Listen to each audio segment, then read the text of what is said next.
Hello అండి. Praise the lord మీ అందరికీ. నిన్న మనం ఎక్కడ ఆగాము, మహారాష్ట్రలో వాళ్ళు 3 సంవత్సరాలు ఈ పాస్టర్ గారి కోసం ఉపవాసం ఉండి ప్రార్థన చేశారని చెప్పున్నాను కదా. ఆంధ్రాలో ఉన్నప్పుడు దైవజనుల్ని, పాస్టర్స్నే కానీ ఇంకా ఇంటి వైపు వచ్చి ప్రార్థనలు చేసే వారిని కూడా తిట్టి అసహించుకున్న ఆయన మహారాష్ట్రలో మారి ఉన్న వేరే పాస్టర్ గారుల ద్వారా ఈయన రక్షణ పొందుకొని 3 సంవత్సరాల తర్వాత దేవుని కృపను బట్టి మారారంట. దేవుని సువార్త ప్రకటిస్తున్నారంట.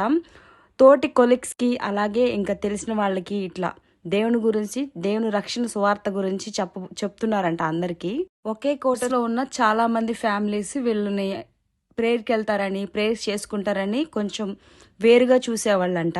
ఆ అన్యులు ఒక ఫెస్టివల్ కోసం డబ్బులు చందా ఆడడానికి వచ్చారంట. మేము ఇలా సెలబ్రేట్ చేస్తున్నాం, దానికోసం మనీ ఇవ్వండి అని. నేను సజీవుడైన యేసుని నమ్ముకున్నాను, నేను ఇలాంటివన్నీ ఇవ్వను అని చెప్పారంట. ఇంకప్పటి నుంచి పగబట్టి వాళ్ళని బయట ఆరేసిన బట్టలలోని కూడా కట్ చేసుకొని తీసుకెళ్లి చేతబడులు చేయటం అయితే ప్రారంభించారంట. Continuation next video.